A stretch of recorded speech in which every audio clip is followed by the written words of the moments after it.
Kwanza kabisa nimshukuru Mungu kwa sababu ni kitu ambacho nilikuwa na wish, nilikuwa natamani ni join kwenye club kubwa kama Simba, lakini nashukuru Mungu kwa mara yangu ya kwanza nimefanya mazoezi kwenye uwanja wa Mo Arena. Kwa hiyo kwangu mimi ni prestige, nimefurahi, nimeona mazingira, nimerudi town, kwa hiyo safi kabisa.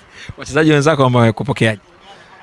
Naweza nikasema nashukuru Mungu, yani sijawa mgeni. Yani nimejikuta kama niko nyumbani kwa sababu karibia wachezaji wote wanafurahia uwepo wangu, tunacheka. Yani sijawa mgeni.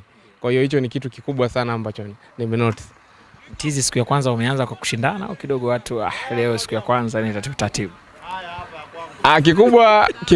Kikubwa tuna mashindano. Yani tunafanya mazoezi, tunajiandaa, lakini tumefocus kwenye mashindano. Kwa hiyo hatuwezi kuingiana hivyo sababu tutapoteza askari. Kwa namna ambavyo umeona mazoezi, timu ina hali gani tangu wachezaji wametoka hapa kwenye off season?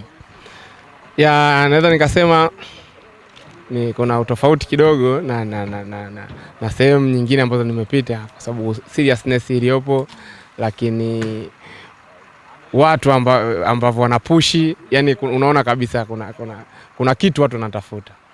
Kuna pressure ambayo mkutana nao katika uwanja wa mazoezi siku ya kwanza? Hapana, sijakutana na pressure yote. Kama unavyojua mchezaji mpira popote ni mwenyeji. Na kama nilivyokuambia kuna baadhi ya wachezaji tunakutana nao timu ya taifa, kwa hiyo ni familia.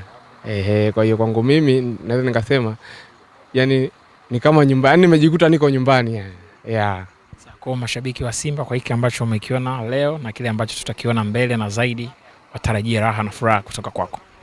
Kiukweli naweza nikasema kwa washabiki wa Simba, washabiki wa Kelvin Nation, waendelee kuniombea, lakini wategemee makubwa. Yani nitachoweza kitawezekana, kisichoweza nitamwachia Mungu, lakini kimsingi nipo kwa ajili ya kuipambania nembo ya Simba Sports Club.